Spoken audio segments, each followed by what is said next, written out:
suis Diallo, je suis le président du Club Sénégal Émergent. Et le président du Club Sénégal Émergent, en même temps, je suis le président du conseil d'administration de la Sonacos. Oui, le panel d'aujourd'hui, effectivement, s'inscrit dans le cadre des rencontres du Club Sénégal Émergent. Et lesquelles rencontres font partie des concepts que nous avons et lesquels concepts traduisent des approches en matière d'échange, mais aussi surtout de communication.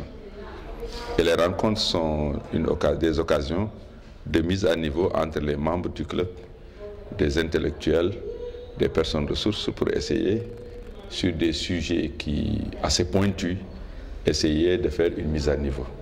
Parce que le club est un club d'intellectuels, il y a des économistes, il y a des philosophes, il y a des sociologues, il y a des politologues, il y a des ingénieurs dans tous les domaines, il y a des médecins, il y a des spécialistes d'horizons divers.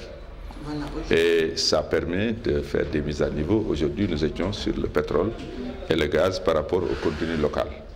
Et c'était animé pour l'essentiel par des experts membres du Club Sénégal Émergent. Et vous avez vu au contenu des exposés et à leur richesse l'importance en fait du savoir, de la connaissance par rapport au processus de transformation de notre pays pour aller vers l'émergence. Parce que nous, notre credo, notre devise au club, c'est expertise, engagement et vertu. On ne peut pas transformer le Sénégal si les gens n'ont pas les connaissances requises. Vous avez vu le caractère très technique et très pointu de tout ce qui touche aux chaînes de valeur du pétrole et du gaz. Et nous avons une chance d'être un pays qui a discuté du pétrole et du gaz avant de l'exploiter.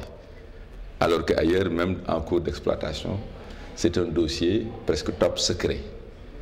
Tous les ministres n'ont pas accès à ces dossiers, tous les fonctionnaires. C'est généralement dans des bureaux très obscurs de certaines présidences que ces questions sont traitées et de manière secrète. Mais au Sénégal, le pétrole et le gaz a été une affaire du peuple sénégalais.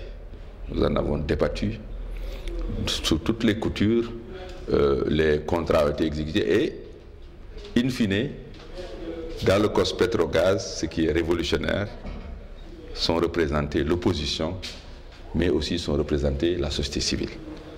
Donc je crois que ça, c'est tout à l'honneur du Sénégal et ça pourra nous aider d'éviter les erreurs et de faire de la question du pétrole et du gaz une caution du citoyen sénégalais lambda. Et tant que les citoyens sont sur la brèche, il va être difficile de distraire les biens de notre peuple à d'autres destinations que les intérêts de notre pays. Et je crois que le Sénégal est dans cette trajectoire-là à travers...